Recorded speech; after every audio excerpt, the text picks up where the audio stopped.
Let's begin by telling you that fuel scarcity is gradually surfacing in Lagos and other parts of the country as private depot owners have hacked the ex-depot price of petrol from 630 naira to 720 naira per litre.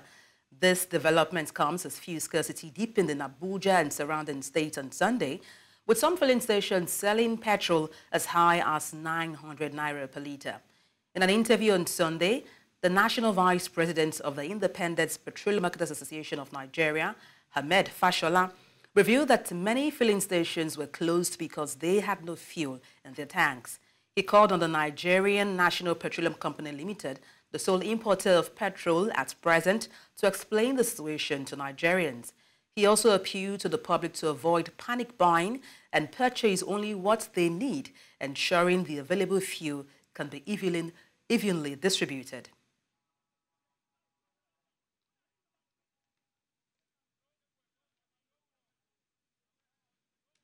In the meantime, the Vice President of Oil and Gas at Dangote Industry Limited, Edwin, has confirmed that Dangote Oil Refinery will begin supplying petrol in July as scheduled. Edwin made this announcement during a tour of the facility with officials from S&P Global over the weekend. He highlighted the company's goal to drive industrial development, create jobs, and boost economic prosperity by utilizing Africa's abundant crude oil resources to produce refined products locally. Edwin emphasized that the refinery's products are of high quality and meet international standards, capable of meeting 100% of Nigeria's demand for petrol, diesel, kerosene, and aviation fuel, with surpluses available for export. During the tour, the international rating agency S&P Global noted that the Dangote refinery has the potential to resolve Nigeria's foreign exchange challenges by ending fuel importation, which puts significant pressure on the local naira currency. Some areas of Lagos State experienced blackout on Saturday around 3 p.m., and this was confirmed from a message from the Ikeja Electricity.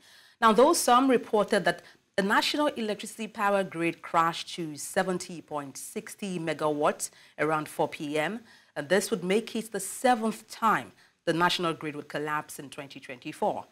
The previous collapses were on February 4th, April 10th, April 15th, March 11th, March 12th, and March 28th.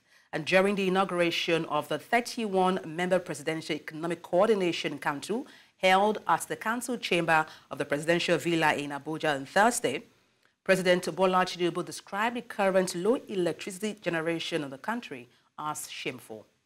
And to unpack this, I am joined by the founder of Power Up Nigeria, Mr. Adetayo. Good morning. Glad to have you join me. But then straight to our conversation. I mean, this is the 7th time we're having the national grid collapse. I mean, for the benefit of those who don't know, maybe you should start by telling us what, a grid collapse is all about, and why do we keep having this recurring challenge? Well, for those that are familiar with our power sector, we run a system where there must always be a balance between what we are producing at any particular point in time and what we are consuming at any particular point in time. And so once there is a variance, a sharp contrast in the two figures, in the pull and the supply, we are definitely going to have what we call it's a system disturbance, but what that does is that it leads to a crash, a cut off in the national grid, like a knock off of the national grid. So they have to bring everything all back. Well, those are for engineering terms. I mean, I would have loved to go and talk to about frequency variations and stuff. But basically, that's what it means. Once there is a sharp drop between, a sharp variance between what is being consumed and what is being produced. So then, in a situation, we have a constant demand. In a situation, we have a constant demand, for consumption. But immediately there is any problem with generation or a strike off, maybe there is a knockoff of maybe any of the substations at any particular point in time, death that naturally leads to what we have come to know as a national. Okay, we understand that this has crashed power generation to about 70.60 megawatts. What's the impact of this on the power distribution in Nigeria? Well, as at the day, I think that was at Saturday afternoon when the grid collapsed. Yes, everything came down to about 70 mega. Now, allow me to use this analogy quickly on the national grid demand and the supply we're talking about. A lot of us that uses generators in our homes, we know that when you put on our generator and it's running, and maybe, okay, the common one is this, I better pass my neighbor generator, they'll do small generators. And you go to put on your water heater or your iron, you know what happens? The generator goes into this epileptic mood before it goes down. Exactly that's what's happened with our national grid at every particular point in time. And what that means, basically, going to your second question, is that once the grid collapses, the whole system shuts down. So they will now need to start putting on the generators one by one and adding them back to the grid, then start calling up demands by putting up one or two feeders, and the more they add feeders on the field. So that's what happens. So once there is a grid, there's a grid collapse, it means that there is a total shutdown in the system all over the country. All right, thank you so much for your insight on the news. We hope indeed this issue is resolved once and for all to ensure we fix our electricity in Nigeria. Mr. Adegbenle, the founder, Power Up Nigeria, many thanks for your insights. It's always a pleasure. Away from that, the federal government confirmed on Sunday that it activated emergency centers across the country to tackle the ongoing flood situation in several states. The government urged residents living in flood-prone areas to relocate from floodplains, emphasizing that the responses of citizens in some affected regions have been below expectations. This announcement came from the National Emergency Management Agency, NEMA, as various state governments began river dredging and ordered evacuation in flood-prone areas. Earlier, the federal government reported that no fewer than 10 states and the Federal Capital Territory, Abuja, have experienced varying degrees of flooding or recorded casualties due to intensified rains. And during a press briefing in Abuja, the Minister of Water Resources and Sanitation, Professor Joseph Utsef, issued a red alert warning that 21 more states might face flooding in the near future. The United Nations Children's Fund and Nigeria's National Emergency Management Agency have called on the 6 states of Nigeria's northeast region to prioritize development of emergency preparation strategies and risk analysis mechanisms in response to emerging threats. These efforts aim to enhance early warning system, improve response capacities, and prioritize the protection of vulnerable population, particularly children and women. Our correspondent, Umaru Kirawa, tells us more. Displacement and natural disasters are some of the challenges confronting the 6 states of the northeast Nigeria. This gathering by experts on disaster risk management emphasized the importance of proactive measures to ensure the safety and well-being of the citizenry. As every year we have outbreaks cholera, but in 2023 there were recorded 3,000 cases of cholera, out of which 3% were fatal cases, right? So you see the need to have these contingency plans. You see the need to protect our community as well. Well, of course, responding to the crisis, to the hazard, to the emergency situation is the role of the government, right? But UNICEF is committed to support this role. Cases which ranges from malaria, cholera, and other diseases do arise, you know, in some of these communities. And it is for that reason that the partners are all brought together to sit down and devise a more enhanced techniques and approach to respond to these issues.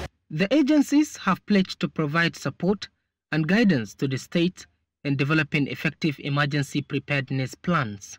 Contingency planning is not only related to more effectiveness, but also efficiencies. Through this, we want to have a community, we would like to support the government in have communities better prepared and in the long run, eventually more resilient to shocks. It is therefore our collective responsibility to equip ourselves with our necessary skills, knowledge, regarding to mitigate the impacts of this crisis and to ensure a safety of the well-being of our most vulnerable among us. The state governments have expressed their commitment to working with NEMA, UNICEF and other stakeholders to enhance their capacity for risk analysis and emergency response.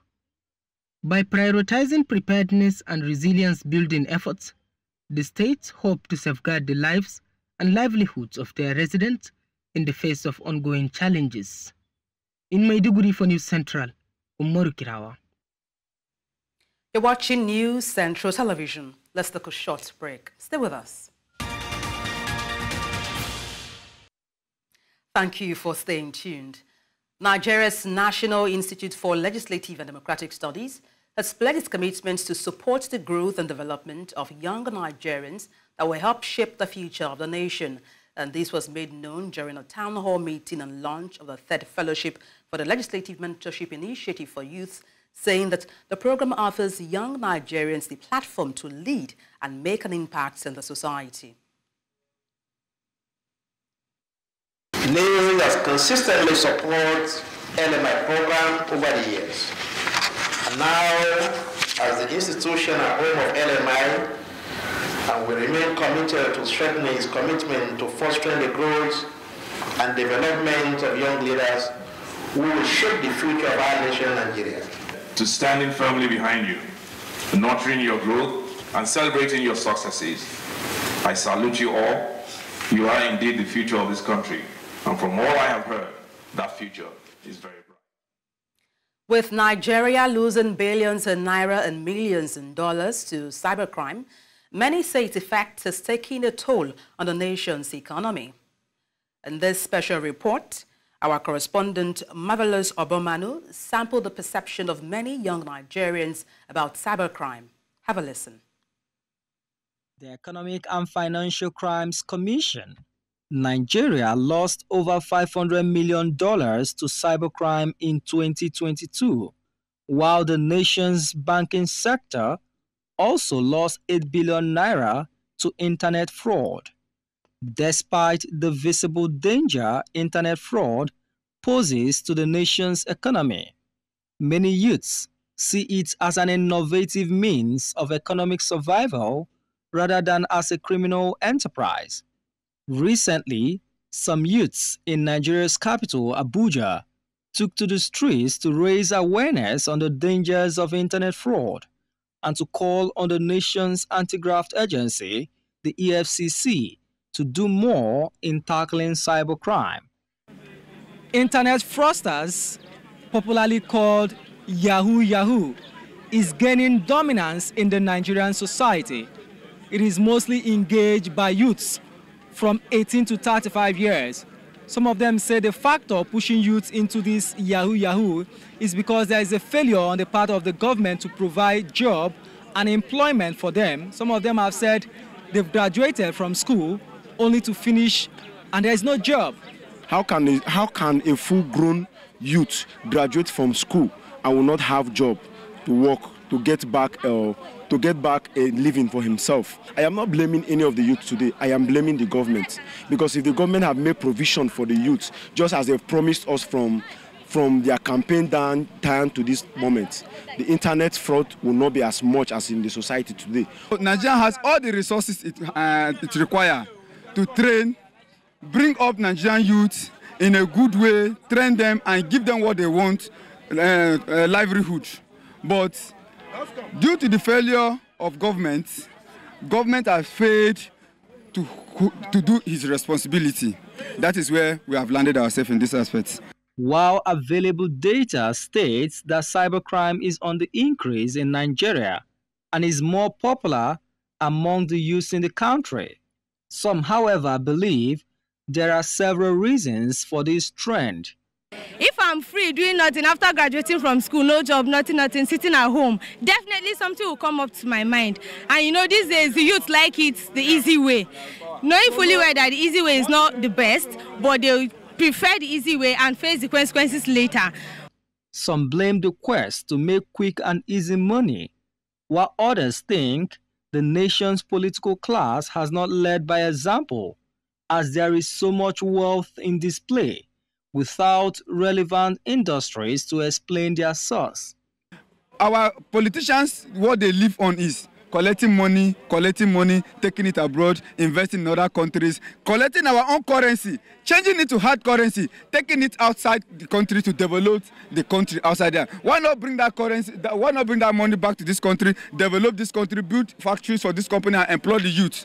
So if you are blaming the youth of being into fraudster, yes, you blame them because they have no option than to do. But even in this level of moral decadence and the bad image it is bringing to the Nigerian society, a lot of them have also expressed hope that if the government does what it's supposed to do, the issue of Yahoo will become a thing of the past. My encouragement to the youth is, please, there is more to life than Yahoo. There is more to life than ritual. There is more to life than every other thing we think. I'm advising the ladies, instead of going into Yahoo, there are so many handworks. Like our entrepreneurs will tell us, there are so many handwork skills you can learn and go into that you benefit yourself much more than risking yourself going into Yahoo. Societal expectations have also been identified to compound the problem, as the nation's dwindling economy has worsened the level of poverty and youth unemployment. After graduating, paying school fees of 200,000, after graduating, not having a job that will give you 250,000 naira per month, what do you expect such youth to do? Even if they find themselves doing one handwork or the other, it's either the pay is not enough to cater for their needs or the pay is not even worth it. So instead of looking out to a peanut at the end of the month, it's better they go into Yahoo to get more sources to sustain themselves. With youths in Nigeria under extreme pressure, many will advise young Nigerians to stay clear of cybercrime, as it is not the way to go. In Abuja for News Central, Marvelous Obomman. Nigeria is facing a significant surge in terror activities and a rise in arms importation, intensifying the strain on the country's military forces. This renewed wave of violence is causing widespread concern among citizens and government officials alike. Security analysts report that the importation of sophisticated weapons is fueling the activities of terrorist groups, making it more challenging for the military to counter these threats effectively. The return of suicide bombings has raised alarm, prompting calls for creative strategies to address this new phase of insecurity.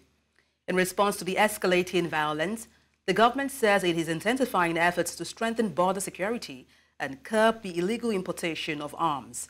People affected in these areas have been urged to remain vigilant and report any suspicious activities to the authorities. And to unpack this, I am joined by a security analyst, Salahuddin Hashimo. Good afternoon. Glad to have you join me. Good afternoon, and thank you very much for having me. All right, the pleasure is all mine.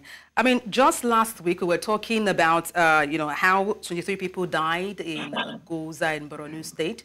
And also we had a report from Zamfara of a reverend father, who was kidnapped, although now we hear he's been released. And now we're having different incidents of, 2 journalists kidnapped in Kaduna State.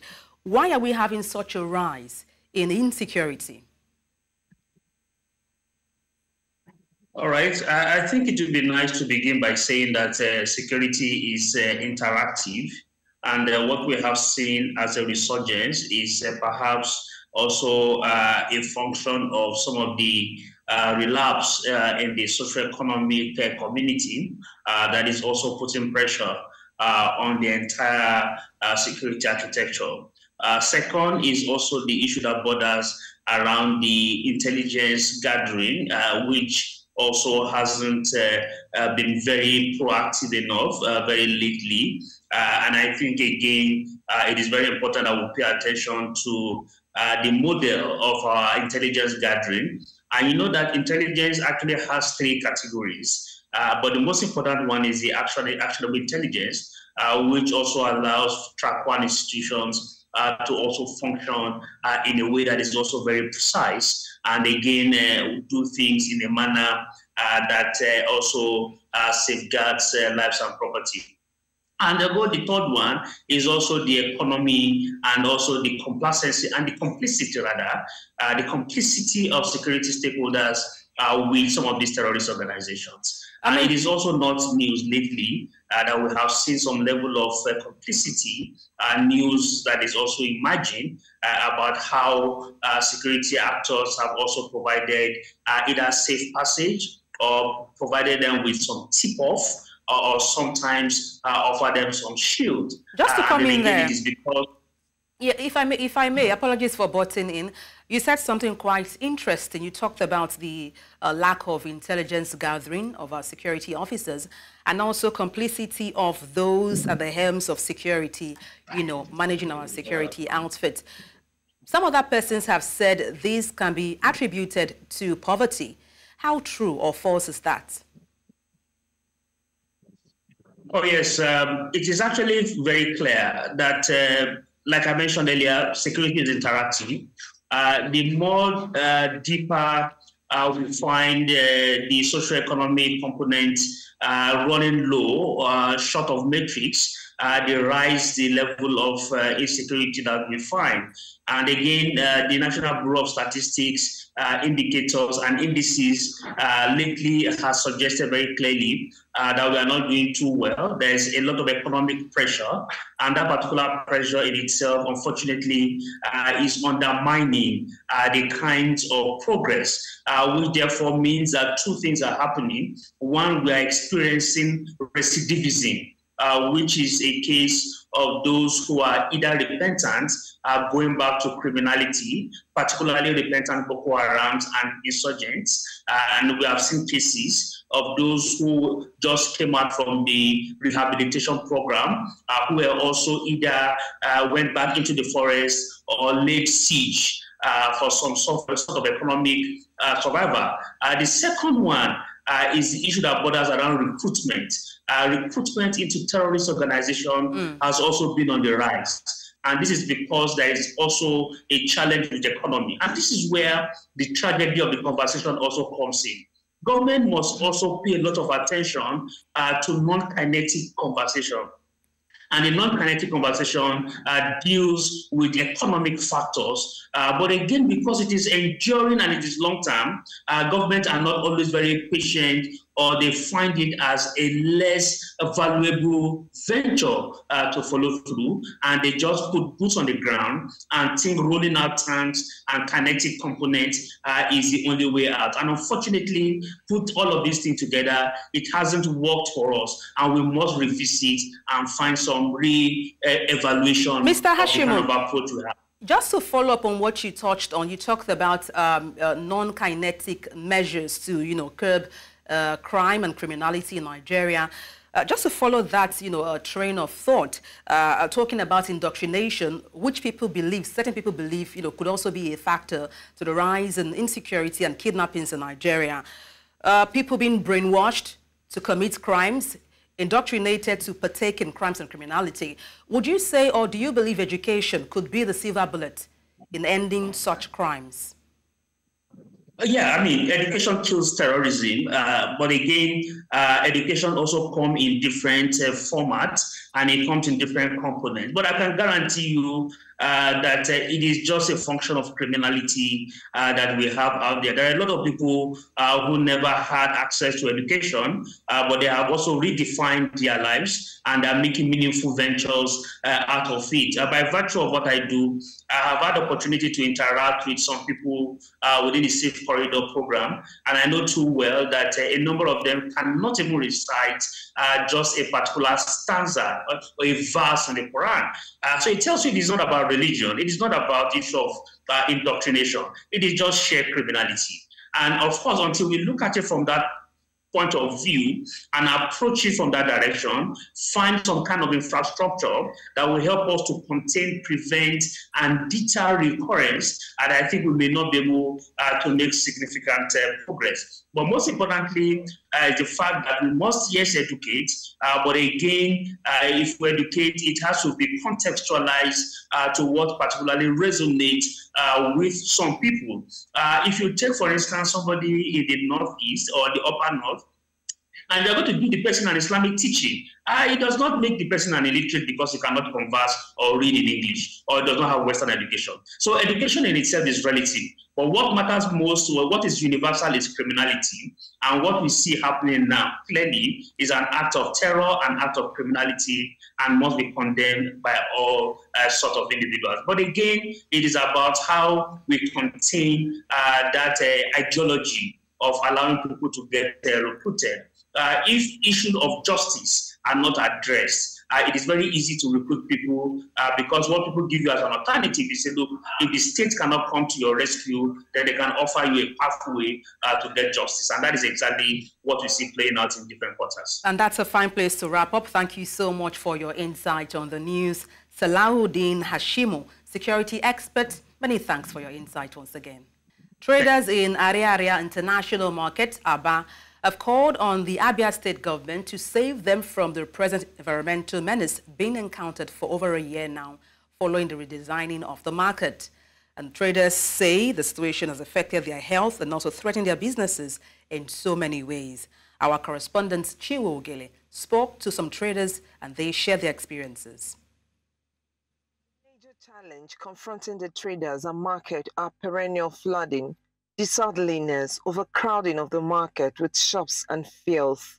But with the design to remodel the market and make it standard since 2021, the situation has become worse for those who are yet to have their new shops allotted them and better for others in their new world. Before you do something else for inside shop, for example, this was way for last night, he entered my shop or everybody's shop. You can see in my shop now. For you to enter here is a very big walk, and even that's why the height of this shop now. Flood still enter this my shop. Even this when I pack water from this shop. So the environmental is very, very bad. The bifurcation separating the newly constructed shops from the old ones has not only made the disparity in quality obvious, but pushed all the flood from the remodeled side to the other side.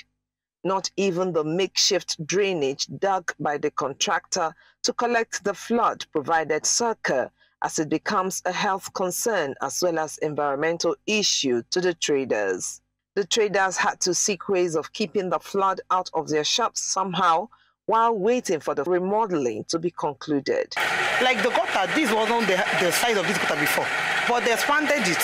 And we were hoping that once they are doing it, they want to give a solution for how they move the water from the market, but yet it's getting worse. The deepness of this gutter now can contain about, let me just say, 7 feet or 6 feet. Traders demand speed in the execution of the contract to enable them have a conducive environment. This man with the building has the contractor, no, they help us at all. It's very, very slow. Very, very slow, and he's pushing water for this side. So you're not thinking about this people, that people waiting for this side. With over 37,000 shops and stalls in Ariara International Market, the number of shops already remodeled and handed over is a far cry from what is yet to be achieved. In Aba News Central, Chiwo Ogele. Let's tell you that President Adebola Tinubu has been re-elected as the chairman of the Economic Community of West African State about 1 year after he took over the leadership of the regional bloc. The Nigerian leader, who rose to power in May 2023, was re-elected as ECOWAS chairman during the 65th ordinary session of ECOWAS authorities of head of state and government. The event took place at the presidential villa in Nigeria's Abuja capital on Sunday. In the meantime, the ECOWAS authorities, heads of state and government, has appointed the president of Senegal to facilitate negotiations with the countries of Niger, Mali and Burkina Faso in its effort to return the three countries back to the regional bloc. And this was during the recently concluded ordinary session of the authority, where member states were tasked to raise about $2.6 billion needed for the regional standby force. Amadine Oyi tells us more. It is the 65th ordinary session of the ECOWAS Authority of Heads of State and Government. In attendance are heads of states from all ECOWAS member states. We have convened this ordinary session to once again review the situation in our region. We are aware of the enormous challenges, including terrorist activities and violent extremism, threatening to spread from Sahel region towards the coastal states. Our region is still confronted with multiple interlocking threats, including existential ones. These include climatic and man-made crises, leading to terrorism and violent extremism and food insecurity. Livelihoods continue to be threatened by illegal and unsustainable exploitation of our land, forest, and marine resources. Representatives from the United Nations and the African Union took time to give their charge to the leaders present. In the context of complex challenges in the sub-region, the United Nations will continue to support national and regional efforts to ensure peace and stability, enhance democracy and good governance, including through inclusive political processes and socio-economic development, with the emphasis on economic empowerment of women and youth. The urgency to intensify efforts to construct a collective and inclusive front against terrorism, violent extremism, insurgency, and undemocratic means to power, including cyber criminality, are critical areas that must be addressed. President Tinubu commended the conclusion of discussion on the 5,000-man strong ECOWAS regional standby force, urged member states to meet expectations for its takeoff. A peaceful and secure society is essential for achieving our potential. As we move to operationalize the ECOWAS Standby Force, ESF, in combating terrorism, I must emphasize that the success of this plan requires not only strong political will, but also substantial financial resources. We must, therefore, ensure that we meet the expectations and recommendations set forth by our ministers of defense. The authority appointed the president of Senegal to serve as the ECOWAS facilitator to lead the negotiations with the countries of Mali, Niger, and Burkina Faso in a bid to return them back to the regional bloc.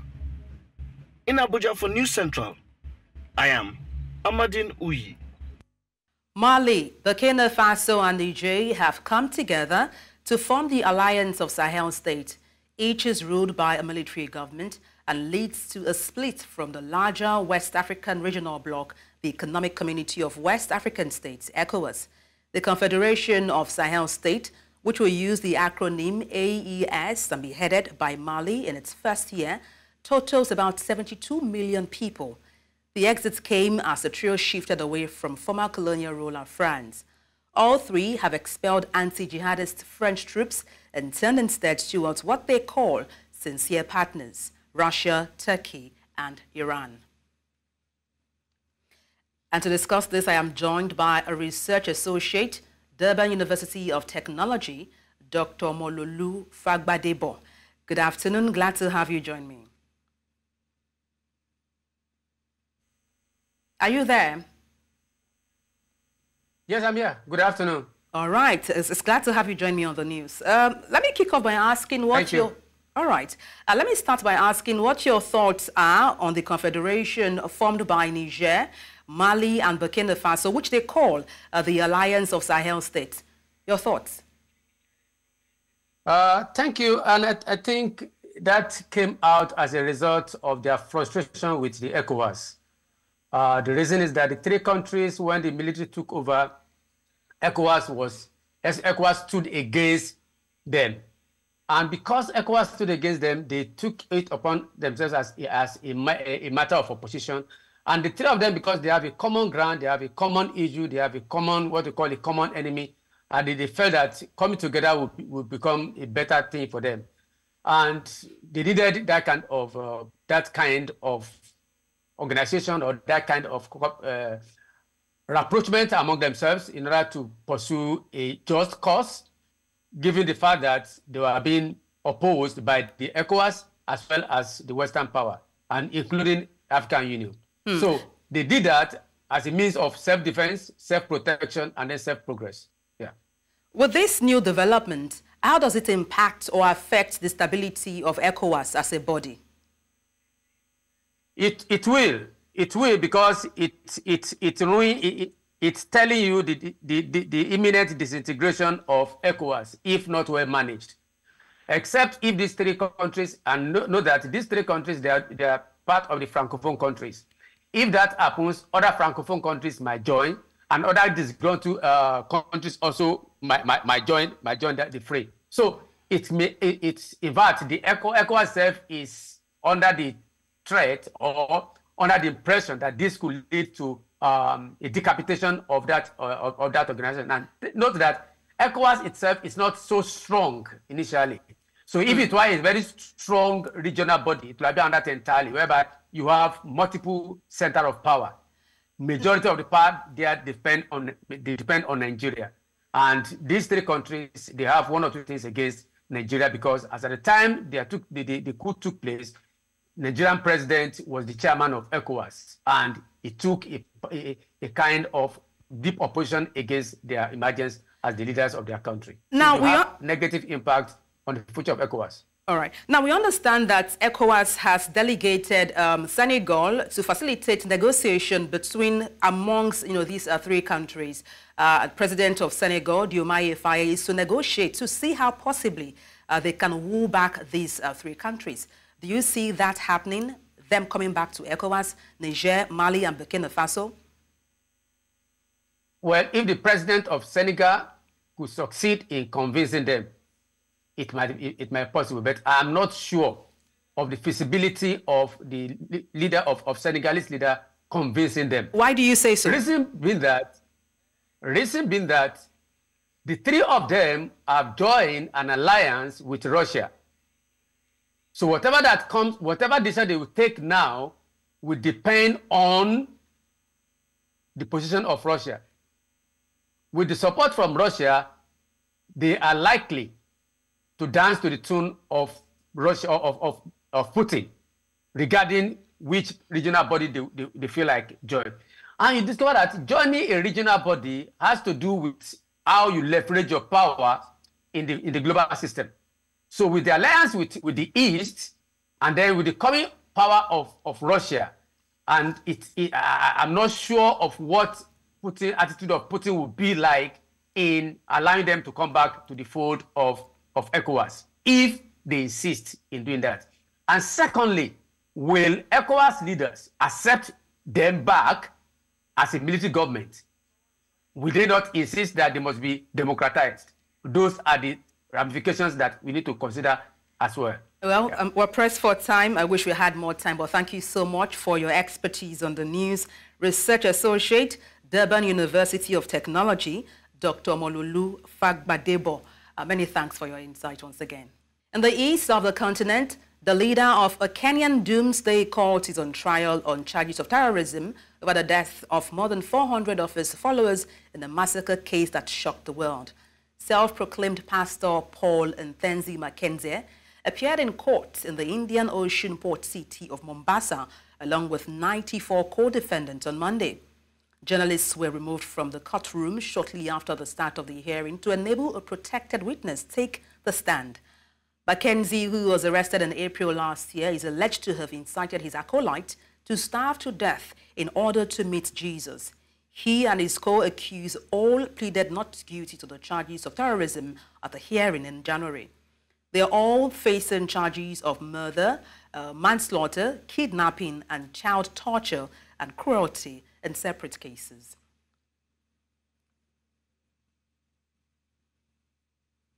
You're live with News Central TV. Let's take a short break. Stay with us. Thank you for staying tuned. French riot police have clashed with demonstrators marching through the streets of Reims after celebrating the result of the second round of the French general election, which saw the new Popular Front, NFP, come out on top ahead of the presidential group and the far-right National Rally. People took to the streets in several cities to celebrate the surprise victory of the left-wing alliance, according to preliminary results. Tensions rose in Republic Square in central Paris, where police intervened against protesters. In the northern city of Lille, police reportedly used tear gas against 500 members of an anti-fascist group. Southern Marseille was also jolted by protests involving 5,000 people, police said, with crowds chanting slogans against the far right, according to Le Figaro.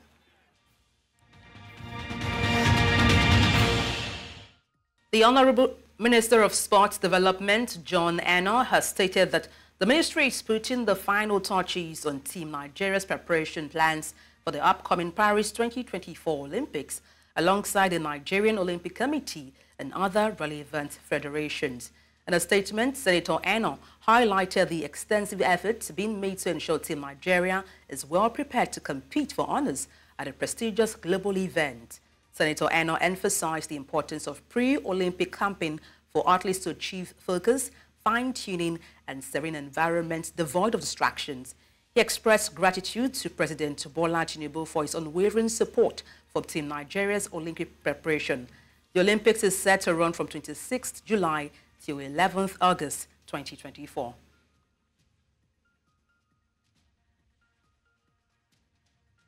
Kenya's Faith Kipyegon shattered her own record in the women's 1,500 meters at a Diamond League event in Paris, and clocking in at 3 minutes 49.04 seconds. She surpassed her previous mark of 3 minutes 49.11 seconds set in Italy last year.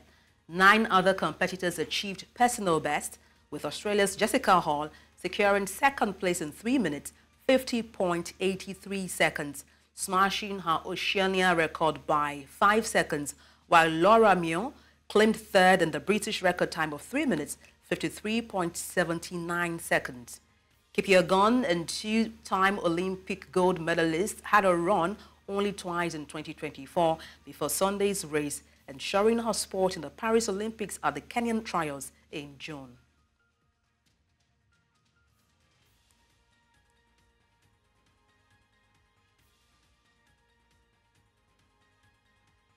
And that's all on the news. But before we go, let's take a look again at some of the major stories. Scarcity looms as depots raise petrol price to 720 naira per litre. Federal government activates state emergency centers. Governor's orders evacuation of flooding. Kenya's Starvation Court leader goes on trial on terrorism charges. Send your eyewitness report to the WhatsApp number on the screen, and do follow us on social media. We are at News Central TV. You can watch us live on DSTV channel 422, Star Times channel 274, Avo TV, and YouTube. Adebola, Adedugba.